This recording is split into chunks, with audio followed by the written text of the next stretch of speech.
The Chicago Bears have clinched the #1 overall pick. What will they do with it? That is the question. And what will this team do with some of the pieces that are currently on it? We've heard about Matt Eberflus. Will Lugetzey be here? Was this Justin Fields' last game as a Chicago Bear at Soldier Field? We'll talk about all that and more on today's episode of the Windy City Breeze Sports Talk Daily. Let's go.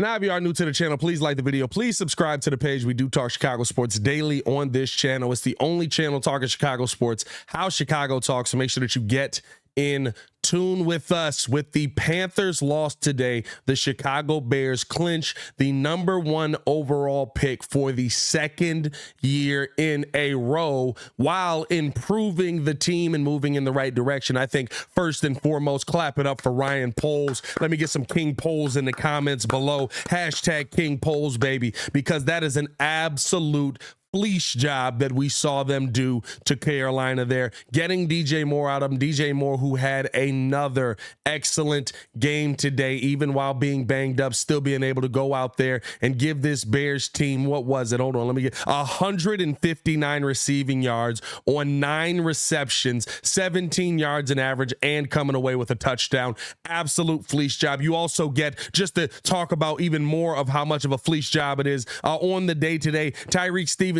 who you got in that trade from the Carolina Panthers, 2 interceptions on the day, 4 solo tackles, 1 assisted tackle. You also got some really good production out of that right side of the offensive line. Darnell Wright standing in there and doing what needs to be done. And of course, the picks that are coming this year, getting that first overall pick. To me, this is the ultimate Fleece job that the Chicago Bears have pulled off. This is one of the greatest fleeces in NFL history, in my opinion. I would say probably the 3rd or 4th greatest fleece. Clap it up for Ryan Poles in that scenario. Now with the Bears securing the #1 overall pick, the conversations are only going to get louder. Justin Fields today had a pretty good day, and I think that that's going to be the main conversation that everybody's going to be talking about moving forward, right? Okay, now we got Justin Fields in here. Now we know who our quarterback is, or do we? He had a nice day, 20 for 32 on the day, 268 yards, QB rating of 99, 1 passing touchdown, 1 rushing touchdown, finding his way into the end zone. And I think that's a really good way to go into this next game versus Green Bay with a little bit of momentum. You've now won 2 games in a row. You've won, I believe, 5 games at home. And on top of all of that, now you head into Green Bay. If you can beat Green Bay, if you can beat your rival, do you then hold on to Justin Fields moving forward now with the #1 pick in place, or do you trade Justin Fields? Let me go where you stand on that. Let me know where you stand on that in the comments below as well. I just love the fact that when you look at the scenario that the Chicago Bears were in, this is a win-win situation, because even right, no matter what side you're on, right? We're talking about Fields, we're talking about Williams, we're talking about May, we're talking about the Chicago Bears going into a draft with options. That's what we're talking about. We're talking about Ryan Poles having all the options in the world, not being backed against a wall, not being stuck in a situation where maybe you have to do this or have to do that. You have options. And to me,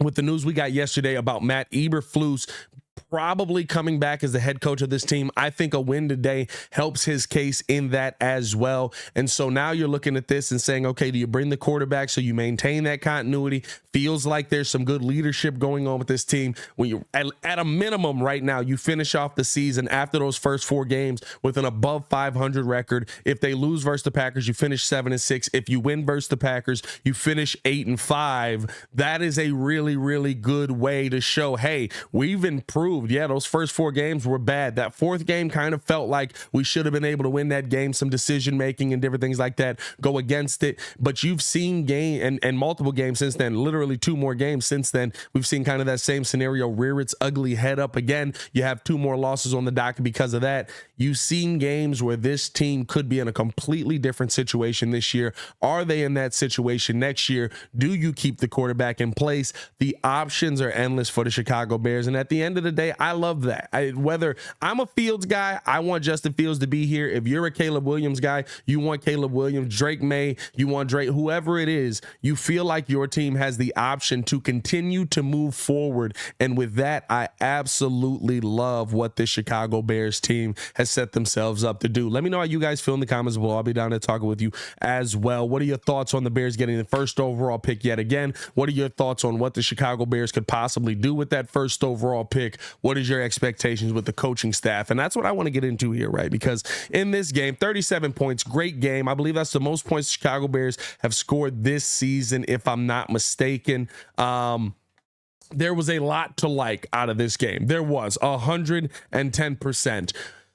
But there were still those moments where we just look over to the sideline and we go, why is Luke Getsy calling that? I think about that fourth quarter, end of the game. We're calling a pass for Justin Fields. A lot of people look at that and say, well, he had a ton of time to do something there. We want to stay aggressive. We've asked for him to stay aggressive. That's called passing downfield. I think that it's not always black and white to me, right? Like there's situations where, like in this situation, you were running the football pretty well. Put yourself in a 3rd and short situation. Maybe then you pass the football. But even like when some of the third down plays where you got Justin Fields trying to run to the outside when you know they're spying them, it's questionable decision making. To me, the thing that needs to change no matter what, and it's tough to say because again, you're seeing things move in the right direction. It's tough to say that you're going to fire this guy after getting an offense that seems to be more competent, but we've seen offensive play calling get called out multiple times by the head coach, by the GM, by the quarterback, by multiple receivers on this team. DJ Moore, Darnell Mooney, I think Cole Kmet got in on that as well, talking about how aggressive the offense needs to be in the second half.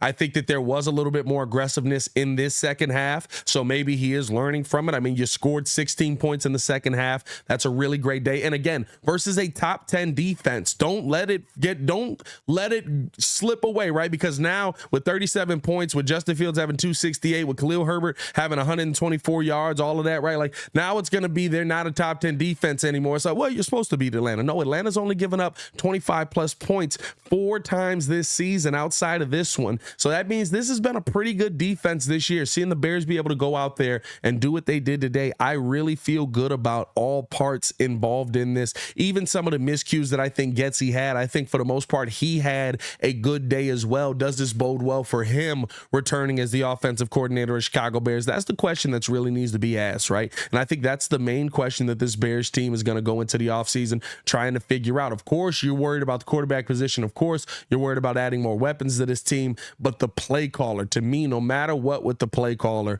you need to try and find a guy that is going to fit what he wants to do to what the quarterback can do. You work in some other things, you try and add some things with Justin, but you want to fit what he wants to do with what the quarterback can do. That's what we've seen with Tua Tagovailoa. That's what we've seen with Lamar Jackson. That's what we've seen with all of these quarterbacks who have kind of been like, guys are on the fence about him. Do we believe in him? Do we not? And then all of a sudden you get that guy in there that's willing to just say, I believe in him and I know how to coach this guy.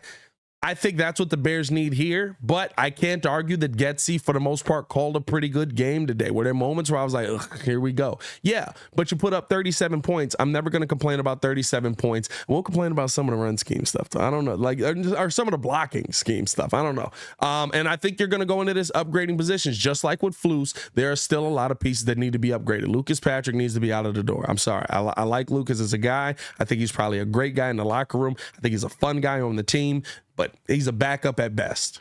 He just is. He's a backup at best at this point. And so, you know, I'm heading into this draft, possibly looking for a center. I'm definitely looking for something at the left tackle position. I like Braxton. Again, I think that it's very good that in the 5th round, you got somebody that can come in and be a capable starter. But I think that there is better out there at that position. I think that Joe Alt, I think that Olu are just 2 guys that really stand out to me. And in the 1st round, you're going to have an ability to pick both of those guys. What are you going to do? I think that that's going to be a no-brainer to take a guy that's going to be a left tackle, just in case, no matter whoever your quarterback is protected for the next 10 years. That's what you really want to see. So we'll see what he ends up doing with this draft overall. But at the end of the day, the coaching aspect of it, right? Did today's game, has what we've seen offensively and the offensive improvements we've seen from the Bears this season, gotten you to a point where you feel like, okay, maybe Getsy's just learning the process, maybe he's slowly coming around? Or are you like me where I'm like, I've seen enough of Luke Getsy. I think that there's better out there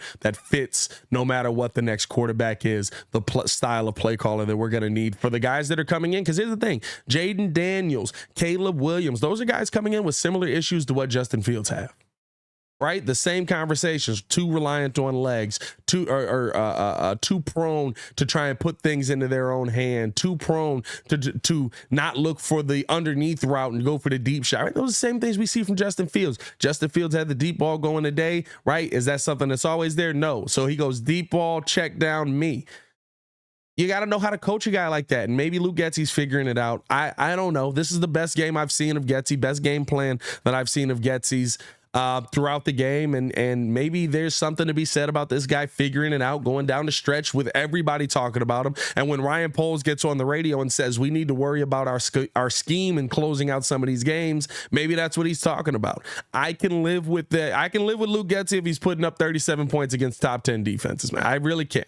And the Bears took advantage of opportunities on turnovers to score. So those are things that I loved about this game. Those are some of the things that I love about seeing the Bears lock up this first round pick, because again, at the end of the day, we're talking about options. But let me know how you guys feel in the comments below. Let me know how you feel about Getsy. Let me know how you feel about Fleece. I didn't talk much about Fleece coming back because we have another video on that. Check that out after this. That'll be linked over here, so tune in with that as well. And then you know, we've got so much more coming. I'll be on ESPN later today breaking down what we saw with Jeff Meller on this game. So tune in with us. 5:30 probably the start on that. So tune in with us on that as well. As always, man, it's your boy Pat the Designer back at it again to continue watching our Chicago Bears content. Click the links on the screen or check the links in the description below. Y'all stay safe out there, Chicago. Bear down, Bears move to 7-9 on the season. Can they finish it out with a dub versus the Packers? We'll talk about that this week. Y'all stay safe out there, Chicago. Peace.